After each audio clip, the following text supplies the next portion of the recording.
مون بيبي عزيز وغالي.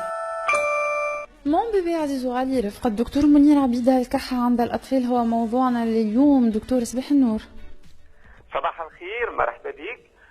صباح الورد والفل للي يسمعوا الكل على الاكسجين يا سام. ان شاء الله بدايه اسبوع موفقه للجميع إن شاء الله. دون موضوعنا اليوم اخترنا مع بداية الأسبوع باش نحكيو على الكحة عند الأطفال. صحيح، توا احنا في فصل الشتاء، الكحه تكثر توا في الشتاء، خصوصا مع كثره الامراض الفيروسيه اللي تكثر برشا عند الصغار والكبار. وهذاك علاش هي بدايه سلسله نتاع مواضيع الشتاء. نبداوها اليوم بالكحه، هو موضوع عام. تعرفوا اللي الكحه راهو عمل دفاعي يدافع به الجسم على كل هذيك الافرازات والا الاجسام الغريبه اللي نلقاوها في القصبات الهوائيه نتاع الصغير. دونك هي كاينه رد فعل اذا كان فما حاجه غير طبيعيه في الطرق التنفسيه باش ينظف هذيك الطرق. وهذاك علاش من الماء ننصحوا اذا كان الصغير يكح ما نعطيوش اي دواء بدون مشوره الطبيب، على خاطر الدواء ضد السعال راهي بصفه عامه ممنوع عند الصغيرات اللي عمرهم اقل من عامين وحتى اقل من 3 سنين.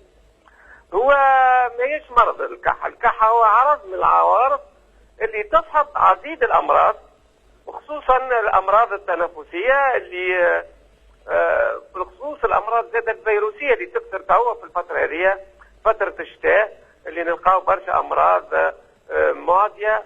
وهذاك علاش باش ناكدوا في الاخر على الوقايه. التشخيص يبقى باش يجيك اي ام او الوالدين كي يجيوك باش يشكيو من الكحه، اول سؤال نسالوا العائله: الكحه هذه شايحه جافه والا فيها بلغم يعني معديه؟ ونسالوا زاده اذا كان اللون نتاع البلغم يعني ترى شفاف ابيض والا مستصفر مقيح ولا ساعات فيه حتى الدم. نسالوهم زاده على البدايه نتاع الكحه، من وقتاش بدات، عمر الصغير، الكحه هذه يكح في الليل ولا في النهار ولا ساعات ليل ونهار. نسالوا زاده فمشي عوارض مصاحبه للكحه، عنده شي سخانه، سيلان للانف ولا يعطس شي ولا عنده شي عوارض اخرى او جع في الاذن ولا صعوبه في التنفس، فمشي تصفير ولا تخشخيش في الزر. نسالوهم زاده اذا كان فما زروقيه في الودن، نحاولوا ان نشوفوا داير بالفم تفهمشي زروقيه. نسالوا فمشي عوامل اللي هيجت الكحه هذه، فمشي تدخين سلبي في الدار والا حسب الطقس، يا هل ترى في الشتاء برك ولا في الخريف ولا في الربيع، يعني موسمي ولا فمشي زاده. نحكيو على تغذية الصغير، شنو يتغذى، هل ترى رضاعة طبيعية أو تغذية اصطناعية، المحيط نتاعو، الغرفة نتاعو، درجة الحرارة اللي فيها، فمشي ربما كما قلنا أشجار محيطة بالمنزل. نفس الشيء نحاولوا نسألوه فمشي حاجات في المحيط أو في الماضي نتاع العائلة، فمشي حساسية. بالنسبة لي هو زاد الولادة نتاعو عنده شي تشوهات خلقية ولا عنده شي أمراض نتاع حساسية سواء جلدية أو تنفسية، شنو ما الدويات اللي خذاهم. بعد ما نسألوا الأسئلة الكل نفحصوا صغير جيد، نشوفوه، نحيوا له الحوايج نتاعو ونشوفوه ونثبتوا كيفاش يتنفس. فمشي عوارض ربما صعوبة في التنفس تظهر لنا، وخصوصا نأكدوا على الجهاز نتاع الأنف والحجرة والأذن، وبالخصوص الجهاز التنفسي نشوفوه كامل حتى من أطراف الأصابع، أما كالهيبوكراتيزم ديجيتال نثبتوا فيه. وساعات نتلزوا باش نعملوا بعض الصور الشعاعية للصدر باش نتأكدوا 100% بالحالات اللي تتسبب في الحساسية. نطلبوا زيادة ساعات نوصلوا بعض الفحوصات الأخرى، نجموا نعملوا فحص للدم، فحوصات ساعات للقصبات الهوائية في المنظار، وإلا فحص للجلدة تسكتاني ينسب فمشي حساسية، ولا حتى فحص العرق. فما بعض الأمراض اللي هي قليلة صحيح كما الميكوفيسيدوز وغيرها من الفحوصات حسب التوجه نتاع الطبيب. الأسباب، فما أسباب كحة نسميوها احنا صاحب الأمراض الحادة، وفما الأسباب اللي فيها السعال يبدأ يتعاود ويتكرر ونسميوها احنا حالات الكحة المستديمة أو لاتو كرونيك. هذه إن شاء الله نتعرضوا لها قدرة الله نهار الأربعاء إن شاء الله. اليوم باش نختصوا على الحالات الكحة الحادة كما قلنا أكثريتها سبب فيها فيروسات الشتاء موجودة بكثرة وشائعة عند برشا صغيرات، وتبدأ أخطر قد ما يكون الصغير عمره أقل، خصوصا هكا الرضع اللي تنجم تقلقهم. ومن هنا نبدأ نحكي شوية على الوقاية، النظافة، تجنب العدوى. ماذا بينا ما نحطوش صغيراتنا في الكراش قدر المستطاع، ونبعدوا على التدخين السلبي بالطبع، ونأكد كما نأكد في كل الحصص إن شاء الله على التغذية الطبيعية وعلى حليب الأم.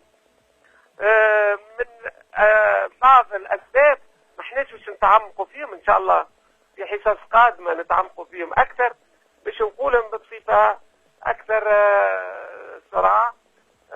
فما من الأسباب الالتهاب الأنف الحنجر عند الصغيرات موجود بكثرة، الرينوفرنجيت هي تجي عندك الصغيرات اللي أقل من عامين اللي ما عندهمش مازالت مناعة باهية وتوا في فصل الشتاء، والفيروسات هم الأسباب في أكثر الحالات.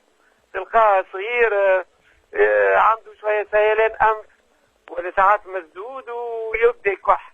الكحة هذه كحة شائحة والصغير يرفض باش يرضع وساعات يرد.